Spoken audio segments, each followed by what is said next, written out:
I had returned home from business trip earlier than planned, and I had the all-too-natural idea of surprising my husband with my return and with a nice dinner. I hid myself in the living room closet, trying not to laugh out loud with excitement from seeing him all surprised and happy to see me, when the front door finally opened and I could hear his voice. But then, I also heard a woman's voice that I didn't recognize. In a few moments, I saw them come into the living room together, arm in arm. My husband was with another woman, a stranger to me.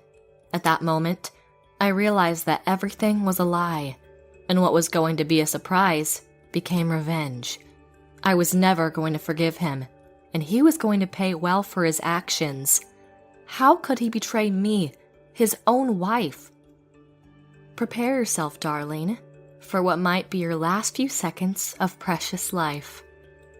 My name is Wendy, and I'm a 32-year-old office woman. After graduating from college, I got a job at a major company that manages gardening equipment, and since then, I've been working hard as a career woman with a potentially bright future ahead of her. Up until about a year ago, I only cared about my working life and my personal success as a working member of society. But a year ago, I met Landon, my future husband. We met through a mutual friend who invited the two of us to a small drinking party at a nice tavern downtown. And he worked in another smaller company. We hit it off, and after 17 months of being a couple, we got married, and we lived a happy life together as a working couple. My husband works for a small business in agriculture machines, and he never works overtime. And I don't work overtime either, and I also came home earlier than he did. So whenever I did, I would often wait for him after I cooked something for dinner. It was hard to do housework after work, but my husband worked hard in a physically demanding job, and my determination to cheer up with a meal was pretty impressive, so I didn't really mind doing the housework. As long as Landon could rest at home, nice and peaceful, when he was tired, that was good enough for me. A part of me also wanted him to think that I was a good wife for him, so, in my own way, I was doing my best at home too. Then, one day, it was decided that I was going to go on a long-term business trip. This business trip was related to an impending promotion of mine, and I was very excited. I even thought that this business trip would decide the fate of my career, if not my life itself. But during the trip, Landon would be alone in the house. He's a grown man who can take care of himself like it was a walk in the park, so there wasn't any need to worry. But one thing you should know about my husband, he is a catastrophically poor cook, and he's never done a day's housework in his life. Up until we got married, he was living in his parents' home, and everything was taken by my mother-in-law, Mrs. Brass. Landon can't even do his own laundry. But, nowadays, in this advanced society, we have delivery service for meals, and there's a laundromat a short walk away from where we lived for laundry. I was sure he could manage.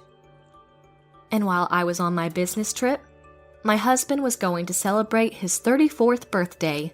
We used to spend his birthday together, but because of this stupid business trip, we couldn't spend it together this time. Landon, honey, we won't be able to celebrate your birthday together this year. I'm so sorry. Oh, Wendy, darling, it's okay. It can't be helped in this case. You have work to do. But good luck with your work, darling. I've always loved you because you always try to do your best. We'll do something to celebrate it again when you come back. How's that? That idea sounds awesome. Thanks so much. And I'm really sorry. I'll do my best as always. With some kind words from my husband, I got even more determined to do great, and I headed out on my business trip. While I was away, I was very busy. Work often lasted until after I usually went home. This made it difficult for me to find enough time to call my husband, or have a real-time conversation over text messages. I did call him every once in a while, and by that I mean a couple of days, but when I could reach him, perhaps he was busy at the moment because he never answered the phone. I couldn't get in touch with him. other than messages, and it just wasn't the same. I missed him.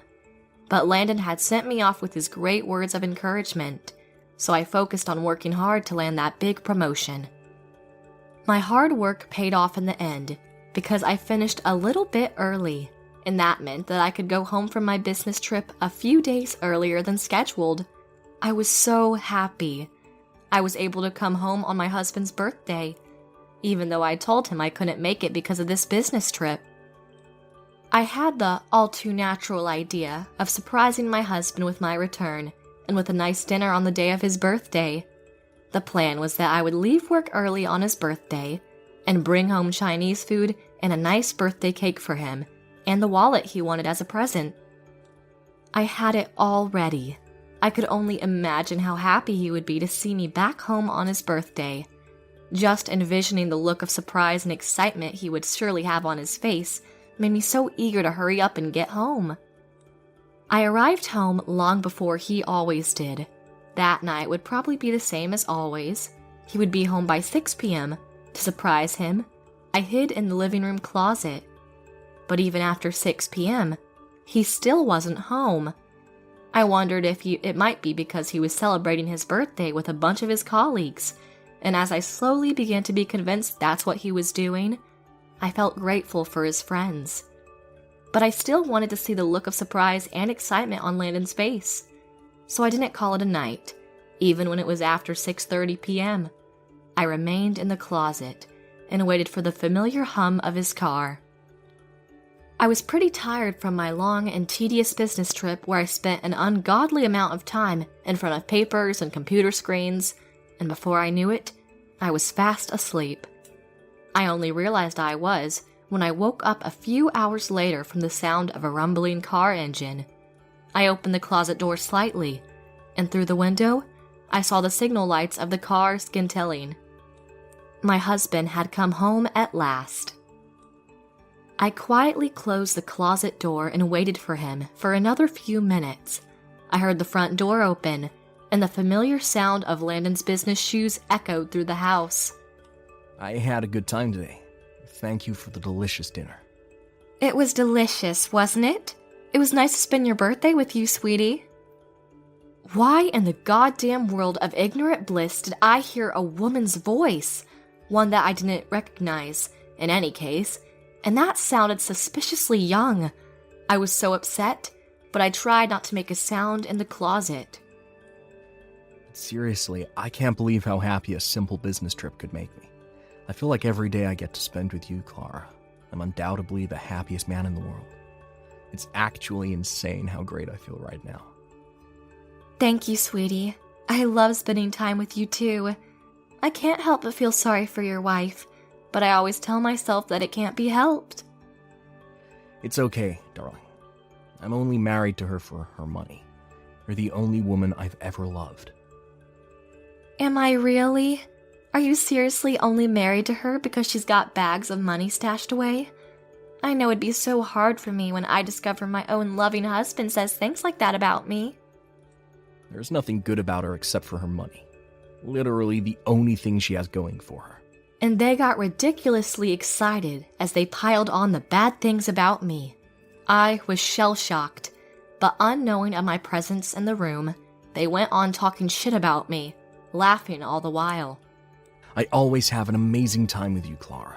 But if I imagine that I only had a relationship with that hag, it's like suffocating me. It's a real nightmare. Then you're lucky I'm here. I'll say this again. Never loved Wendy. I love you so much. And I'm going to do what we can to be together, okay? Then, they went to take a bath. I took advantage of the opportunity and left the house quietly. Maybe the better option would have been to interrogate the two slimy traitors right then and there. But the shock at what I'd witnessed was just too overwhelming. It was extremely difficult to prevent myself from hyperventilating and screaming in sorrow. I couldn't face the reality just yet. I needed time to gather my senses first. I booked a hotel room nearby and stayed there that night. As I was trudging towards the hotel, my emotions got the better of me, and I suddenly started to cry. I sat down on a bench in a small park, ripped open the box that contained Landon's birthday cake, forced my fingers around a large clump of dessert, and stuffed it in my mouth. The cream tasted very sweet, and somehow my tears, which were streaming into my mouth at this point, added a nice little tang at the beginning of each bite. From the point of view of passerbys, I was basically a woman dressed in office uniform, stuffing a ridiculous amount of birthday cake into my mouth, crying all the while, and getting cream in every nook and cranny of my face. I definitely looked a suspicious person, but during that time of personal crisis, what people thought of me was the least of my problems, and I couldn't care less. After crying a legitimate rainstorm, my sadness towards the situation gradually transformed into anger towards my husband. I don't mean to say that he owes me something, but no one can deny I've done so much for him. I cooked for him, did the housework for him, all because he couldn't do shit around the house.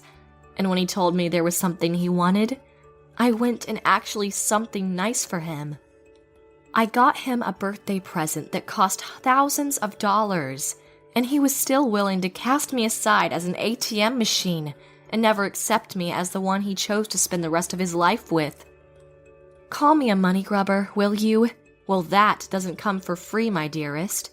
I threw the wallet I'd bought for his birthday as hard as I could into a nearby trash can. You've got some nerve to cheat on your wife while she's away on a business trip, my dearest, I muttered to myself as I left the park. On the way to the hotel, I decided to get a divorce, but I knew he would only be pleased if I divorced my husband. I decided to really make him suffer for his crimes before divorcing him. For a while thereafter, I continued to stay at the hotel. I was supposed to go back home next week, so until then, I can't go home. But I did actually stop by my house on the way, and the fact that I found Landon's car was strange. Very strange indeed. At this time of night, he's supposed to be at work still. I called his company posing as a client and asked the receptionist at the other end of the phone, "Excuse me, is Mr. Landon Brass present at this hour?" I'm sorry, ma'am, but it seems Mr. Brass has taken a vacation for about a week. Oh, is that so? Thank you for telling me. So my husband is on vacation for a week. That led me to wonder if the woman whom he was having an affair with worked for the same company. I checked. Well then, is there someone by the name of Clara? I'm so sorry, ma'am. It seems Miss McIntyre is also on vacation for about a week. Is there anything you need to inform us about? If it's urgent, I can put someone else on the phone to assist you. No, it's not urgent. Thank you so much. Have a nice day, sir. After I said that, I hung up. I found out that my husband was having an affair with one of his coworkers. I was so sick of his stupid bullshit, I wanted to throw up. I couldn't comprehend the fact that I used to love Landon Brass. Now, I feel nothing but contempt, disgust, and fury. I stayed out of the house for a while, checking on them both from a distance. After perhaps an hour or so, I saw them having inappropriate physical contact as they exited the house. They got into Landon's car and drove off somewhere. They were each carrying a large suitcase, so naturally, I assumed the two snakes were going on a trip, taking an entire week off from work just to go on a vacation of adultery. What a couple of carefree jellyfishes. I made sure my husband was out of the house completely before I went inside. I decided to take all of my valuables and all the things I needed and leave the house, never to return to live again. After I was sure I'd packed everything, I made one last check of the house, which was in fact a kind of formal goodbye to the building. I love that house. It was perfect for both of us to have a nice and peaceful time to rest after a hard day's work, and the backyard was absolutely beautiful.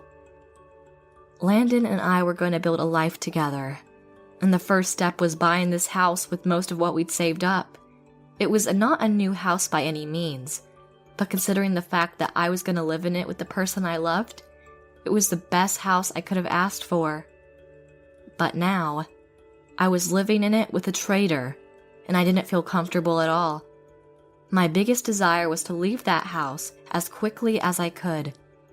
But my old love for this house made me linger for another few minutes. I took a walk around the inside. I discovered a lot of the woman's belongings, Clara's belongings. I became positive that while I was away on my business trip, they were indeed planning on living together in their cheesy, unfaithful excuse of passion. Assorted lotions, shampoos, conditioners, and items of makeup that weren't mine lined the nightstand in Landon's bedroom. His closet lodged her clothes, anything ranging from casual jeans and sweaters to beautiful dresses to inappropriately tiny blouses. The room had a fruity smell to it, and I later found out why.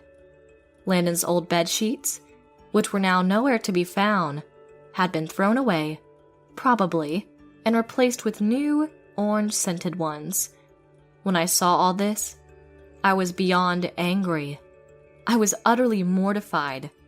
I wondered what all the time we had spent meant exactly. Which had we been trying to build up the whole time?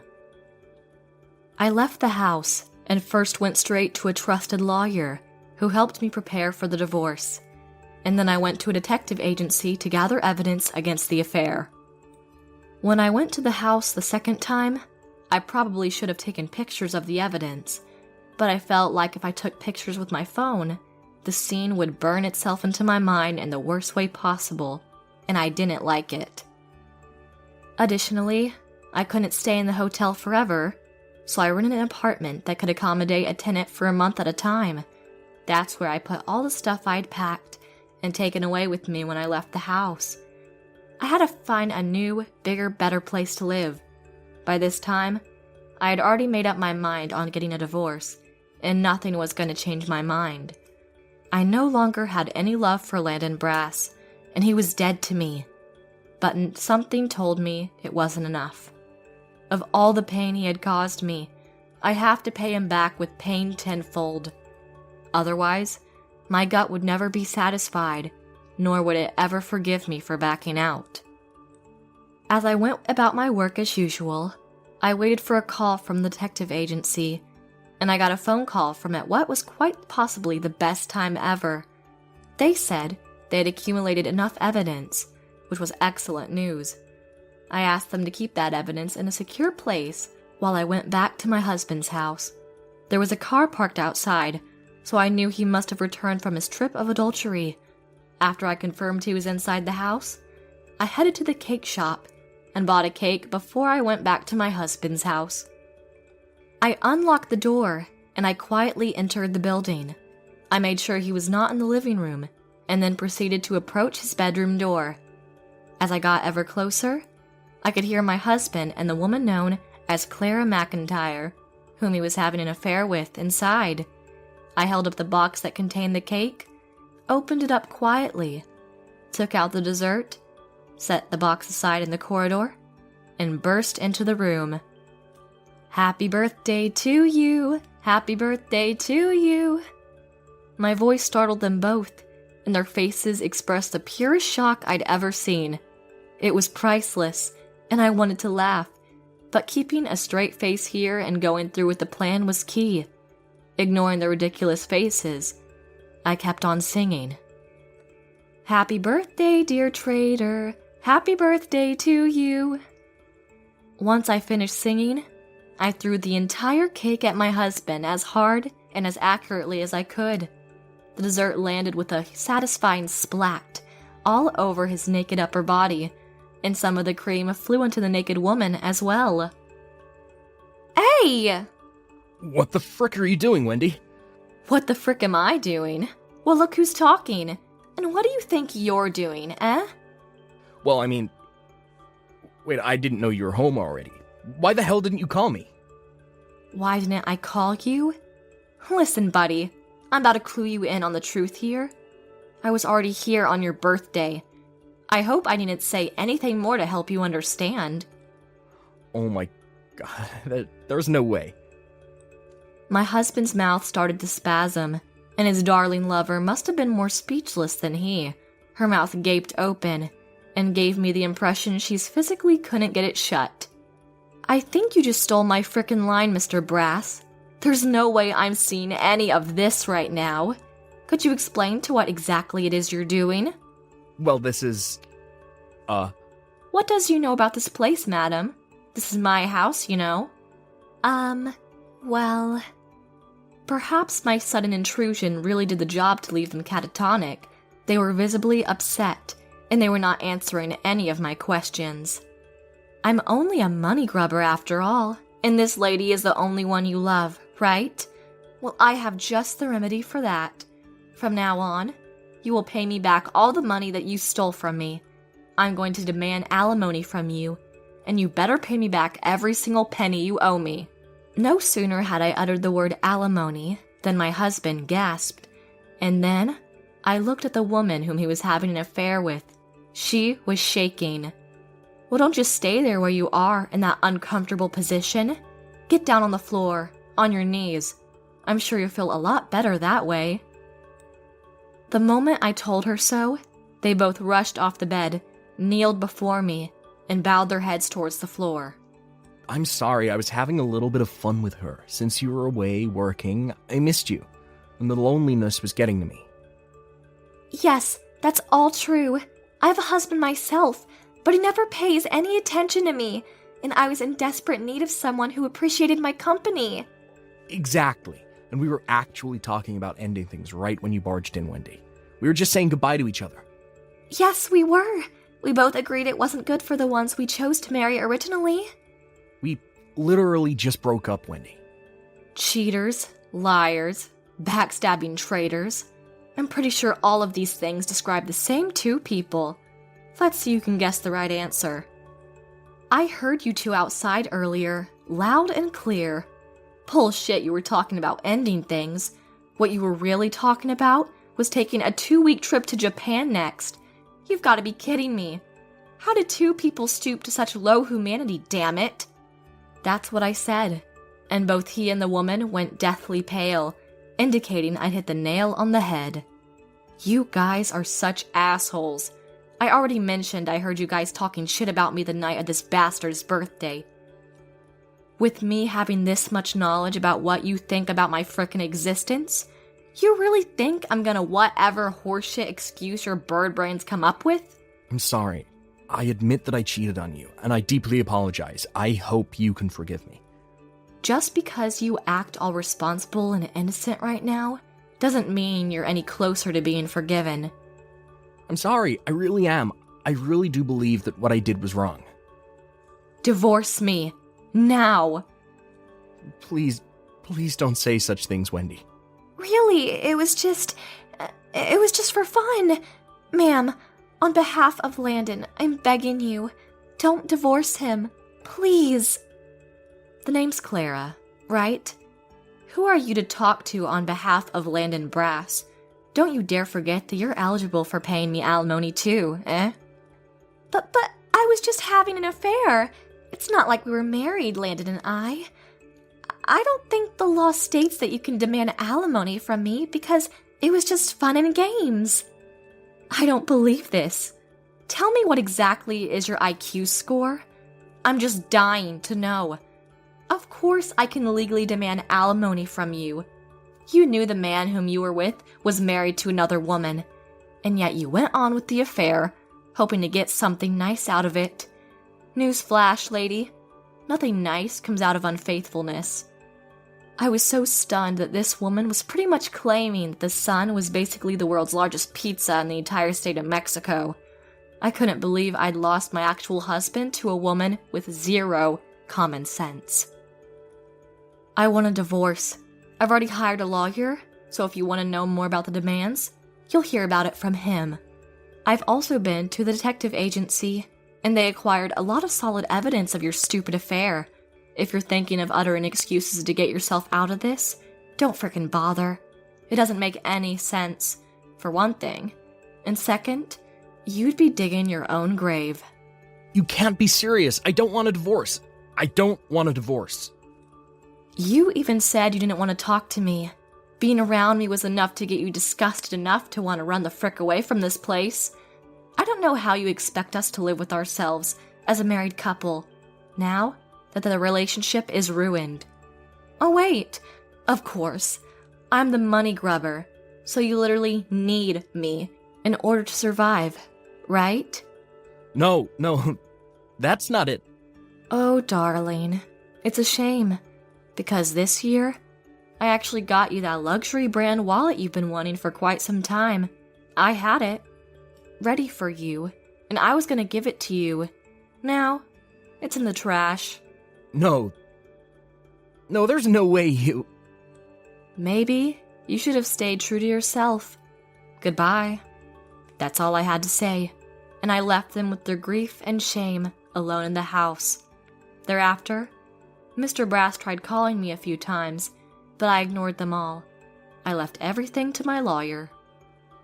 Mr. Brass was later fired from his job. Perhaps the fact that I went to the company where he and the woman whom he was having an affair with worked, and gave them an official letter from the detective agency that contained the evidence of their adultery. Nowadays, it isn't uncommon anymore to hear about people that cheated on their husbands or wives, and it's pretty much common knowledge right now that anyone who does engage in such crimes against humanity will lose credibility in the company and in life in general. How in the world did Mr. Brass and Miss McIntyre not know anything about that? Mr. Brass was so dependent on me for living expenses, so I wouldn't be surprised if he never saved a penny. Now that he was fired, he pleaded to me through my lawyer to let him pay the alimony and monthly installments. I agreed, as long as he paid me in full. As for Miss McIntyre, she was fired from her job and was left without any money. Mr. McIntyre found out about the affair. I believe he's also demanding alimony. She tried to turn to Mr. Brass for help, but found no luck with him, as he didn't have any savings whatsoever and was now working part-time. She decided she couldn't rely on him, and thus she betrayed him and replaced him with a man who seemed to be loaded with money. But that man turned out to be quite formidable because he didn't even work, and even though he's neck-deep in debt, he never failed to waste his money on stupid things like gambling and marijuana. Knowing that neither Mr. Brass nor Miss McIntyre are living happy lives after their affair was exposed makes me feel somewhat relieved. The irony is that now I know full well it's not good to take pleasure in other people's unhappiness. I got a big promotion after that long business trip I took, and I was praised as the first woman in the company's history to be promoted to that position at such a young age, 32. There are junior staff who admire me because of this achievement, and makes me subconsciously put more time and effort into my work. It's a very good thing I love my work, and now I've set myself a new challenge: to be a good boss who sets a good example for my subordinates, to be a trusted employee of the company and contribute to bringing it to greatness, and to acquire what is needed to be promoted even further up in the ranks of the enterprise. Wish me luck, everyone!